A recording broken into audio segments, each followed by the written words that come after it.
Bill said, welcome. It's good to see all of you in this moment and to share a time of remembering Sarah, celebrating Sarah's life, and just bringing forward all of the beautiful things that we loved about her. So thank you. So as you can see on your program, we will move through the service in a few parts. And so we're going to begin by remembrance of Sarah's teachers. And a couple of notes there. There'll be a slide for each teacher that has a reflection, and if there's a photo on the slide, the teacher is not here, they're not in the city, and so they've sent words and we're gonna read them on their behalf. Second Sergeant Antonio and Sergey are not in the country, but they really send their love and wish they could be here. And I think with that, we'll begin. So Jessica Tan, who was a beloved teacher of Sarah's, a Mandarin teacher, has made a short video of just some of the pieces of Sarah's high school life. So Isaiah, if you want to go ahead and start with that.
Jill is a frequent member of Shauna's ceramics adult red class. I remember talking to her one evening as class was wrapping up. Sarah had just started in my studio art class, and Jill was telling me how much Sarah loved doing arts and crafts. This immediately made me nervous. Arts and crafts isn't what we do in that studio. We are serious fine artists, care about technique and materials and how our work relates in a broader social and historical context. There are no popsicle sticks, elbow macaroni, or glue on sparkles. When I started working with Sarah, what I found was a student who cared deeply about technique and materials and broader social implications of the work that she was making, but approached it with the joy and energy and love for craft that a kid at summer camp does. She wasn't filled with so much of the pain and anxiety we associate with artists. There was no angst about perfection, but instead a love of creation. Sarah was a wonderful presence in the studio, and she's greatly missed.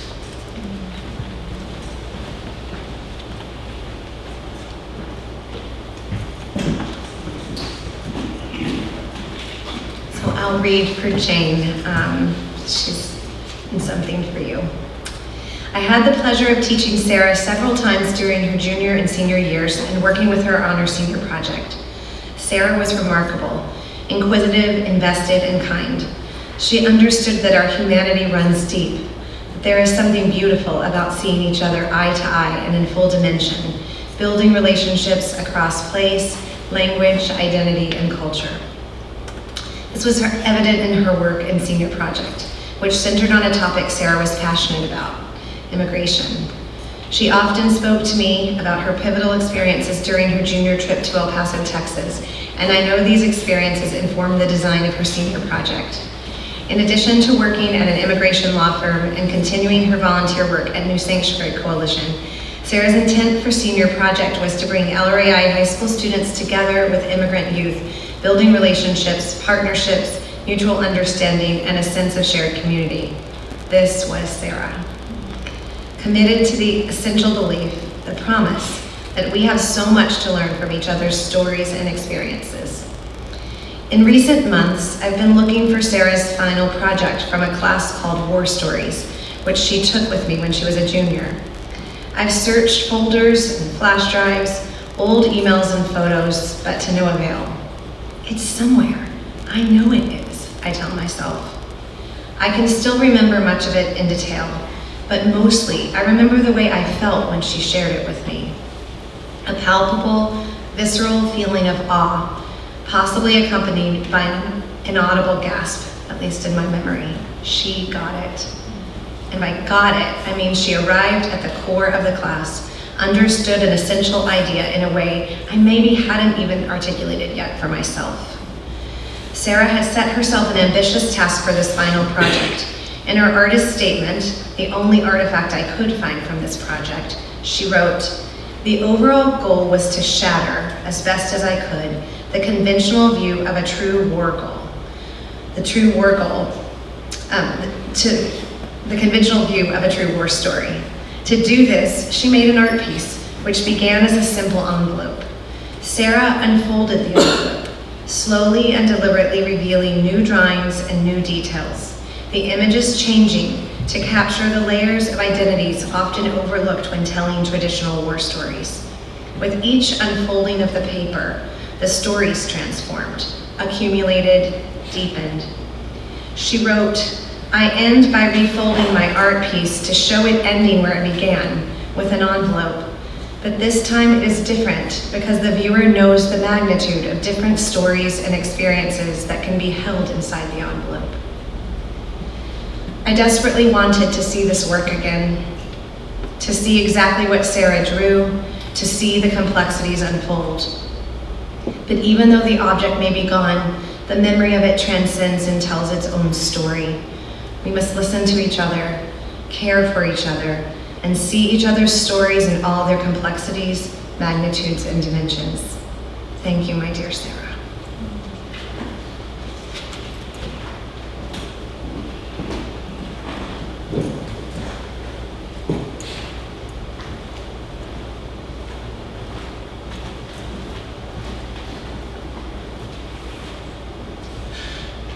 I remember Sarah asking me to be part of the Jewish Affinity Group X Block she wanted to start at the high school. She was in 11th grade at the time, who was genuinely interested in creating a space for herself and her friends where they can share their Jewish experience as students here at LREI, as well as learning more about Jewish culture and traditions. The school has never had this club before, so it'd be a bold proposal to start something new from the ground up. This was new territory for all of us, and it would require Sarah to recruit a whole new group of members for this club who were already happily doing stuff in other clubs and had already committed to them. Bold, untested territory. Many of her peers would think several times and perhaps even pass on the chance to start a new club. Sarah was not afraid.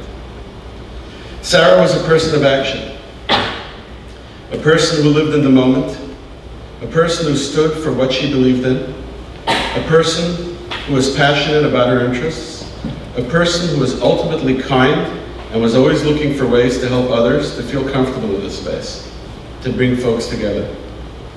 This is the Sarah we knew and are here to remember. 6 years later, this group is still around. We still have students getting together, sharing their experience, their holidays, their traditions with their friends in a comfortable setting. This is the affinity group that Sarah built, and it continues to this day and beyond. Sarah would spend hours coming up with the curriculum for these meetings. I remember the goofy cahoots that she found, the music she enjoyed and shared with her peers, the nosh she shared, the outings we had together, building community and having fun. Always with a smile, always 100% genuine, always living in the moment, enjoying all that she was passionate about. Sarah also took a computer science class that year, and the capstone project was for students to build a website of their choice from scratch that would work equally well on laptops and on phones. Sarah chose to build a website about trendy foods in New York City in 2018. She put together images and descriptions of these new foods. She had a page about rolled ice cream, rainbow bagels, and what caught my attention, sushi burritos. Sushi-ritos. When she was presenting her project to the class, I asked her to tell me more about sushi-ritos. I've never heard of it. And she was super excited to talk about it. And the conversation dovetailed into sushi, her thoughts on supermarket sushi, how much she liked going to Mitsuya Market over in Edgewater, New Jersey, and all that. The conversation was Sarah talking about stuff she was passionate about, sharing with us, bringing us into her world and her interests. We don't often get to choose memories of those who we come across in life, but there are some memories that do have lasting impressions on us. For the few years I knew Sarah, I will always remember her excitement, passion, caring, her daring attitude, and commitment to doing what is right. Echoing a Hebrew phrase that appears on many Jewish monuments, Tehei nishmasa tzurura b'tzror hachayim. May her soul, her spirit, be bound in the bundle of life.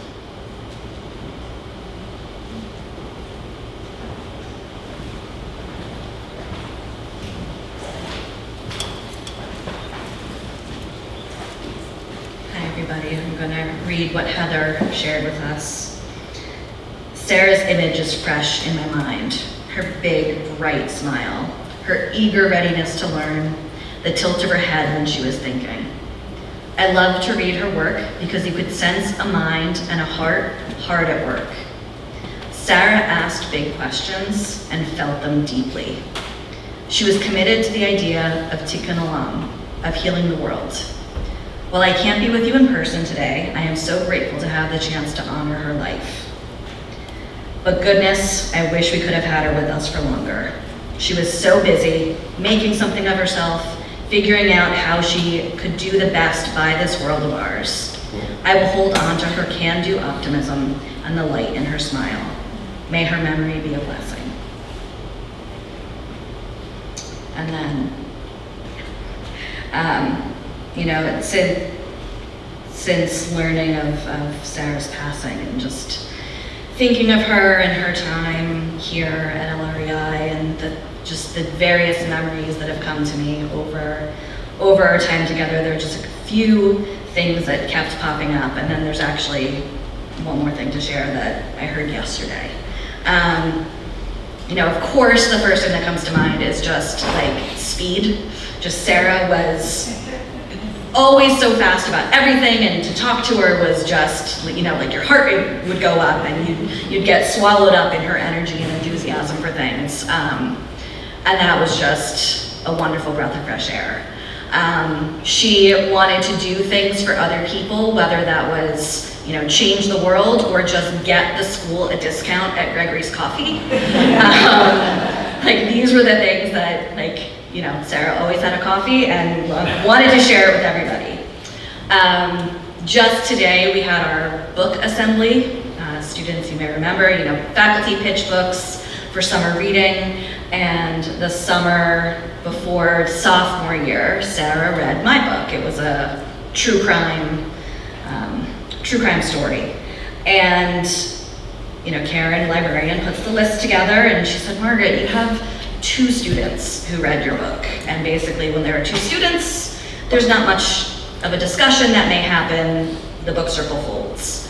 But that is not the case when one of the 2 students was Sarah Katz. And so I remember we walked, it was me and Sarah and a senior, Bella, and the 3 of us walked around and talked about the book and sat on a bench outside the 6th Avenue building and just had a beautiful discussion of this true crime story that, had it been any other 2 students, I would have been sitting alone somewhere not discussing the book I enjoyed, but Sarah just, there was no question. She definitely read the book and she was going to have at least one thing, if not more, to say about her thoughts. And then the last piece was yesterday I was sitting in my office and Jenny, who is at the front desk, said, Margaret, come here. And she showed me this silly picture from the yearbook and we were laughing about it. And she said, I got the yearbook out because Jose Pena, who is one of our maintenance workers, was asking about today's service and who was the student, who was this for? And so Jenny showed him the picture and he said, that was my friend. And so that just was a beautiful moment of, we were all Sarah's friends. She was a friend to every single one of us, and to just have that moment yesterday was beautiful. And so I'm so glad to see so many of you here today so we can hold Sarah and hold you in our hearts.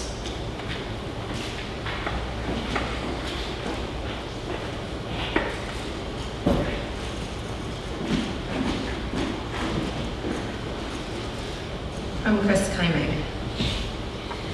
Sarah had a gift of seeing people, for being able to reach beyond the surface and to locate the humanity within everyone she encountered, even and perhaps especially in strangers. As her English teacher, this meant that Sarah was the student who would invariably come to my rescue whenever I was floundering in front of the class, having posed a question that was too abstract, or too dull, or too obvious, or too out there, and that garnered only silence from her classmates. Even as a teenager, she could see the person standing before the class for what they were, a fellow human being, trying their best to ignite some literary spark at some too early hour of the morning. And she would offer an idea, or a thought, or a question, like a rescue buoy to her teacher, drifting alone out at sea. And each time, I was grateful for her small act of kindness. Sarah's gift for seeing people meant that she sought endlessly to understand the lives of others. The work that she did in my classes was full of this desire. Her 10th grade poem about visiting her family in the hospital that tried to imagine the unique lives and stories unfolding within each hospital room she passed. Or another about a transformative youth group trip to Washington, D.C. that helped her understand the humans behind the homelessness crisis. Or her journalism story about the often invisible labor that goes into preparing our meals each day in the cafeteria. Or her work studying immigration on the junior class trip that led to her volunteering with the New Sanctuary Coalition upon her return. When our journalism class went to talk to voters outside of a nearby polling place on election day, Sarah approached and talked to twice as many voters as any other student, not an exaggeration, to understand what was most important to them.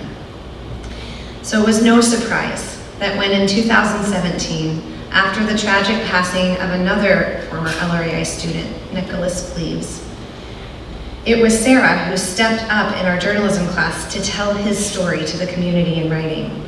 And I was grateful for her then too, because I knew that she understood how important this duty was, and I knew the care and maturity with which she would treat his story, because I had seen it so many times before. I want to end by sharing a piece of writing Sarah did as a 10th grader, one that I re-encountered as I went back in search of Sarah's voice on the page. It's from a poem in which Sarah is telling her own story through the things that have made her the person she was. I am from the tiny space between my bookshelf and my bedroom wall, the best hide-and-seek spot in the house where no one can find me. I am from Friday night dinners huddled around the candlelight, the homemade chicken noodle soup heating up on the stove. I am from freshly made fruit salads and fluffy slippers, warm wool jackets hung up upon chipped wooden hooks, big bowls of mac and cheese and bright blue nails, pink tutus and never played violins. I am from the stack of papers upon the desk, the late nights spent reading under covers, butterfly mirrors and rose-petaled backpacks, the bottles and bottles of shampoo. In my closet, upon the highest shelf is a box of memories, graduation photos, never completed stories, lost teeth, old projects, singing birthday cards, and frayed coloring book pages. I am from those many objects. I am from those many memories. Thank you for seeing us so clearly, Sarah. You are so, so missed.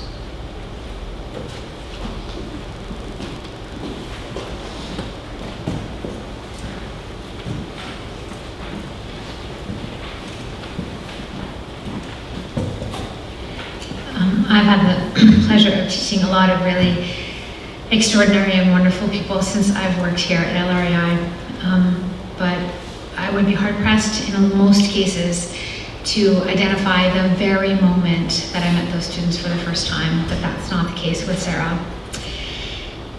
In the 9th grade, it was October of her freshman year, and Sarah was in a mini-mester that Joy Piedmont and I offered called The Pitch. And it was a mini-mester that was a little bit combination of The Apprentice and Shark Tank. And in this mini-mester, the students went and spent 3 days at my wife's advertising agency, where they were given a task to do an advertising pitch. And I met Sarah, and I remember her so vividly, a face full of freckles, just this teeming mass of curls, smiling and laughing, and this is very lovely. And we got up to 30th Street, and we get in the office, and we put the students in teams. It was a bit of a competition, and all of a sudden, this teeming mass of curls and all of these freckles became the most fierce, intense competitor for team leader, for really, competitive success in bringing forward this pitch. And I remember at the end of the 3 days, no kidding, my wife turned to me going, "Can you just give that kid our number for after graduation?" Because there's a place here for her if she wants to join the team. I didn't teach Sarah. I only taught Sarah in class when she was a senior in constitutional law. And Sarah argued a case called Jennings versus Rodriguez, which is a case that I had never offered to students before and have not since, because the legal complexity of that case was so extraordinary that I thought, this is just a lot to handle. And Sarah, I did look back at my emails. The number of emails I got from Sarah with questions about points of order in all of these cases, questions that she asked me, I'm thinking, I'm in so much trouble. I don't know the answer to these questions.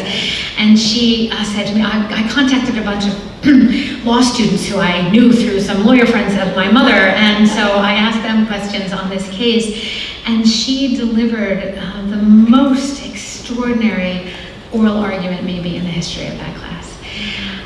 But the thing that's so great about Sarah, the fierceness with which she approached that oral argument, the fierceness with which she approached the pitch mini-mester was so beautifully balanced one of the most joyful and gentle and happy students I have met. And one really quick illustration of that is Sarah introduced me to Redbubble, which I'm sure most of you are familiar with, but I was not at the time, where you can go on and you can make stickers based upon the things that you love. And I just remember looking at Sarah, who sat down with me to show me Redbubble and all of her enthusiasm and say, what do you like? Let's make stickers. No, let's design this. Let's find this.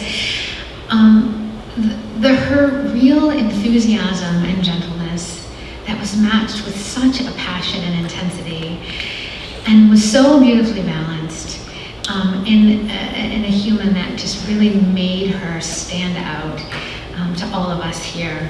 And I think of Sarah all of the time because the way that she brought those two moments together, the intensity and the passion and the scholarship with the joy and the laughter and a sense of freedom, is really the kind of student I think that we ideally like to build. And so we are so grateful for Sarah's presence here.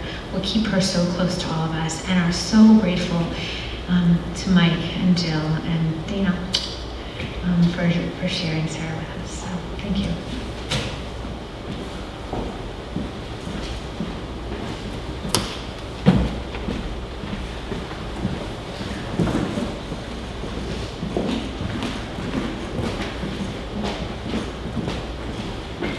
Hard to follow that one, but I'll do my best.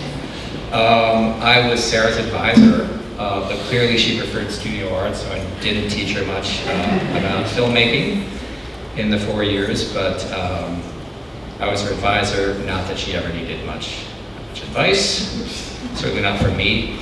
But one of the things I remember, and Margaret said it, is the speed at which Sarah operated, and it was like she operated at a different level, and I used to have to tell her to slow down in advisory, to speak a little slower so that people could understand what she was saying. And she, of course, did, because she was awesome. And I also remember that, sometimes in advisory, I think Shay will remember, some discussions that maybe some inappropriate comments or something, but Sarah never let those slide. And she wasn't confrontational, but she used humor and grace to diffuse, or to help diffuse any situation that we had as our small group. And she was, as Anne just said, a standout here at LREI and leading by example. And my daughter Margaret noticed and was inspired by her. And something that would often be heard here at school or at my home was, what would Sarah Katz do? She was unforgettable.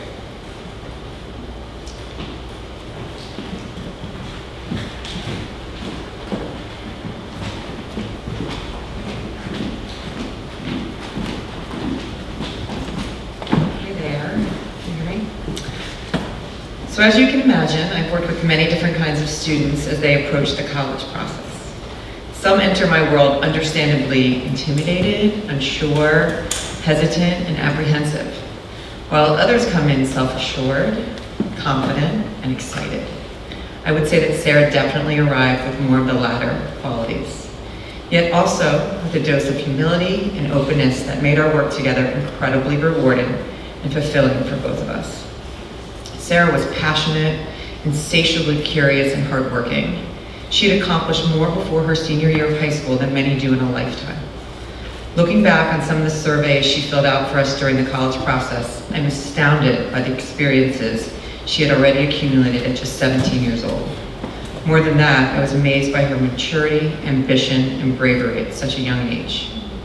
Quoting her own words from one survey she did for us, Sarah said, "Last summer I participated in the Experiment in International Living's Leadership Institute in India, studying public health and community development.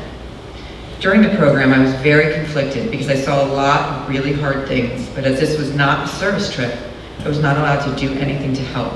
It was very hard for me to sit by and watch. Eventually, I realized the reason I was there was to learn how activists in India combat certain issues so that I could return back home and make changes in my own community. Sarah was dogged in her pursuits. She wanted to be inspired and impactful at every turn. She had high standards that could ruffle feathers for sure, but it was always in the pursuit of something greater. And not just something greater for herself, but for those around her. Safer schools, equity for others, varied learning opportunities. From my vantage point, she kept a tight circle of friends and was loyal to her core. She was always seeking interesting opportunities, amazing adventures, and was never fearful of new experiences or situations. Sarah told me her #1 priority in looking for a college was to have engaging classes that she would enjoy attending, that she wanted to learn the most, but also have fun while doing so. I know she found that at UPenn. There is no doubt that she was just getting started on accomplishing so much more in her lifetime. Personally, I know from recent experiences that loss and grief is unpredictable and cruel, but it also has its moments of light, warmth, and gratitude. In my loss, I choose to stand in the light as much as possible, in the light of amazing memories, experiences, and the gift of having had that person in my life. I will always feel grateful that I had the honor to work with Sarah Katz. My love goes out to all of you.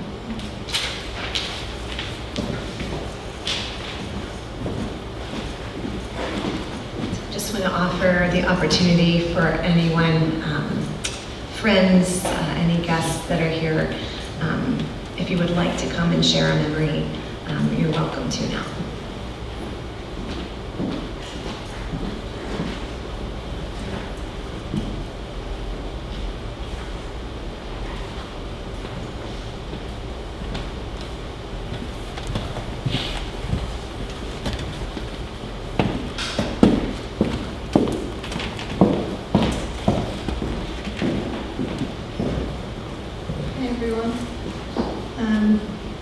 My name's Shay. I was a very good friend of Sarah's in high school, and Ruby Ryan, who many of you know, asked me to read something because she is also out of the country and she couldn't be here.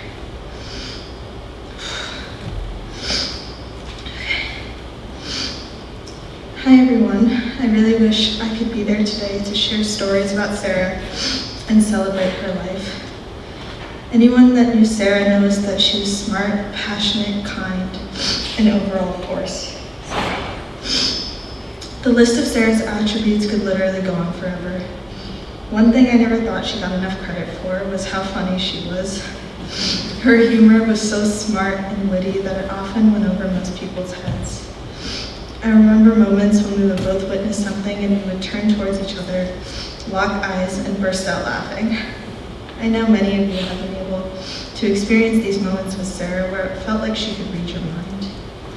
I'll never forget the way that felt, and especially her laugh that could light up a room.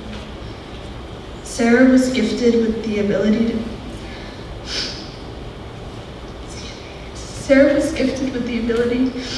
to bring up the energy regardless of the situation. Sarah's positivity and support helped me get through the hardest period of my life, and I wish I got the chance to thank her. Sarah encouraged me to do things I never would have done, and I will forever be grateful. She uplifted everyone around her and was a natural leader. Even though she is no longer physically with us, she continues to amaze me, and I will be forever lucky to have had her in my life. Thank you.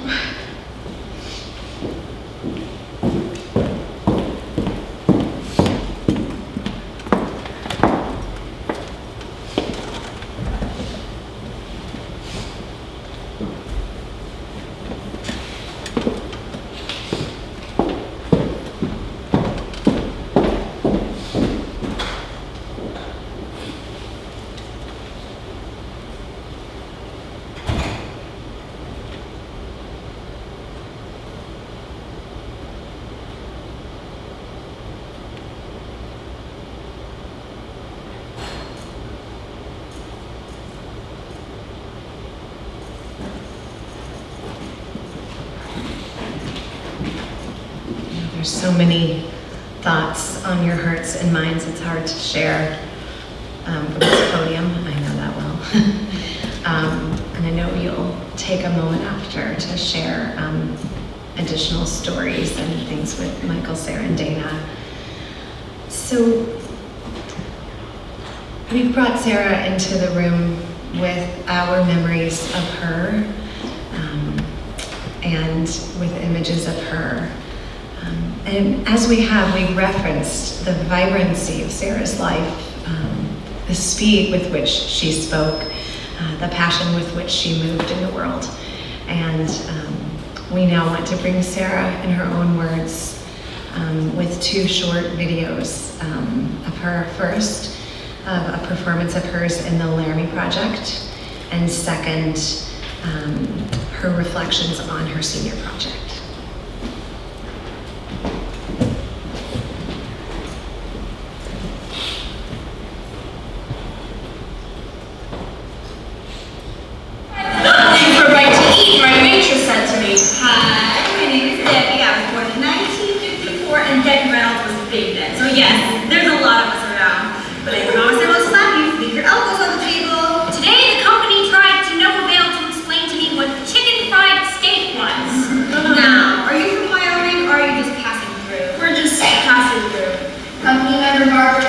We arrived in Laramie tonight. I've known Russell's family for 38 years. Russell is only 21, so I've known him his entire life. I ordained Russell a priest of the Mormon Church. So when this happened, you can imagine disbelief. After his sentencing, the church held a disciplinary council, and the result of that meeting was to excommunicate Russell from the Mormon Church. So what that means is Jordan was taken off the records of the church. So he just disappeared. This hurt Russell, and it hurt him too because he finally realized how serious a transgression he had truly committed. But I will not desert Russell. That's the matter of my religion and my friendship with the family.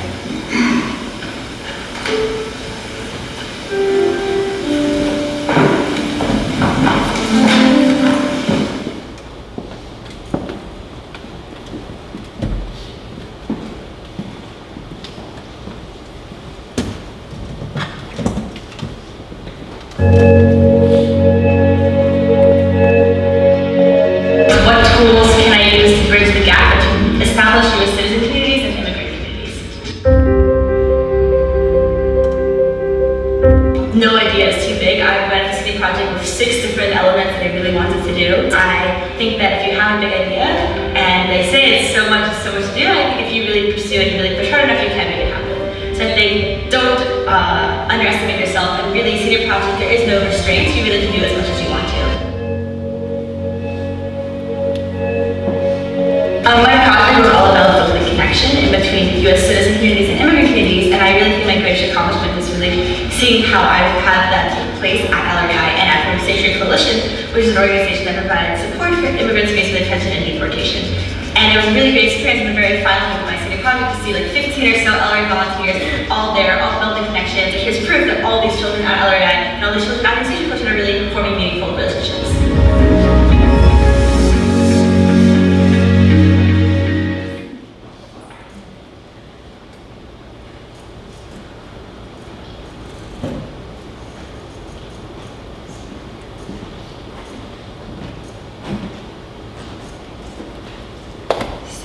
In her fullness. In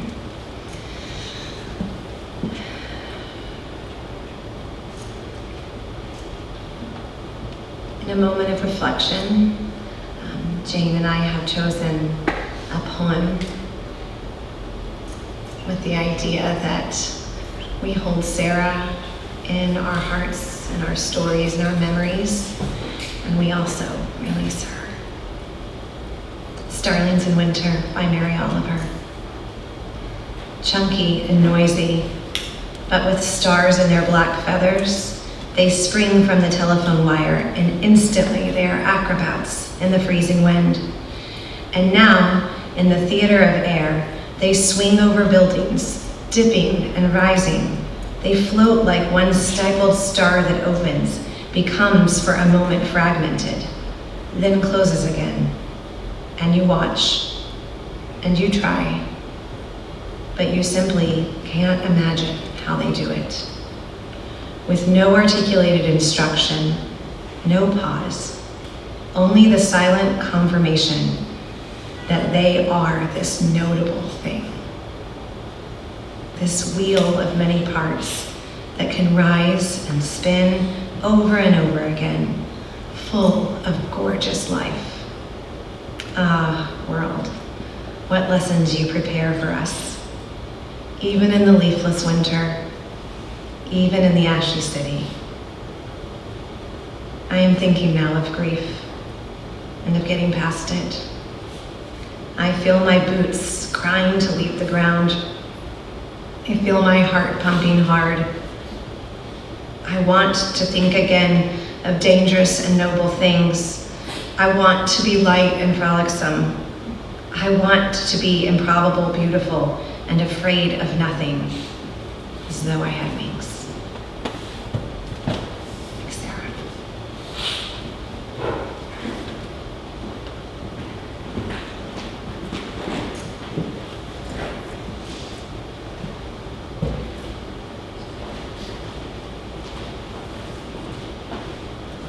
We have two representatives from the American Heart Association with us this evening. If you would like to come forward.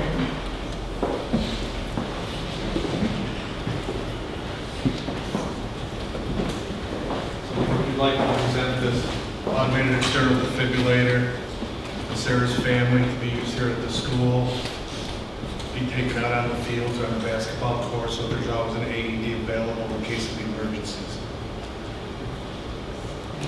I just wanted to say thank you so much to Tom and in organizing this AED in Sarah's memory. I deeply appreciate it on behalf of our whole family and to protect others and to extend the chain of survival. And I also wanted to mention that me and my family would welcome your stories and memories. I know it's very hard to stand up here, so we do have a website, rememberingsarahkatz@gmail.com, and any and all stories and photos we would welcome and cherish. Thank you.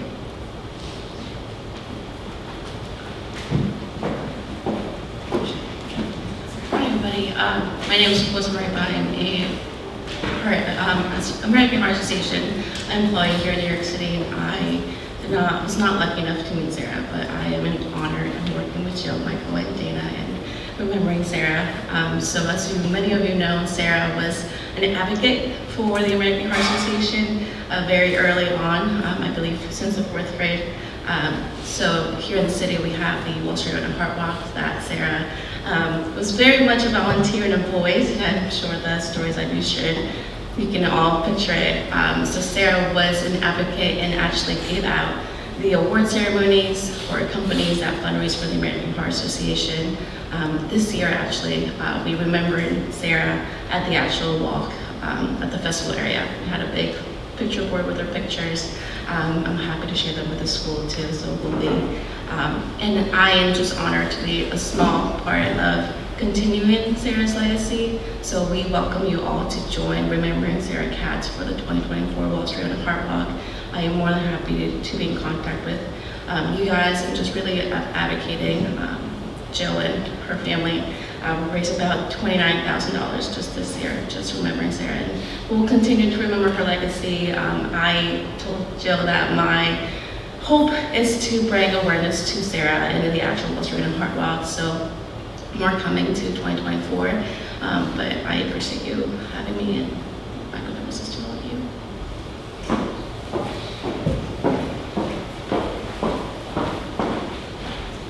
And in addition to the AED that we now have to bring to athletic events, we also have received 2 CPR training kits that we can use to get all of the students trained. So that was also part of the gift that we are so appreciative of.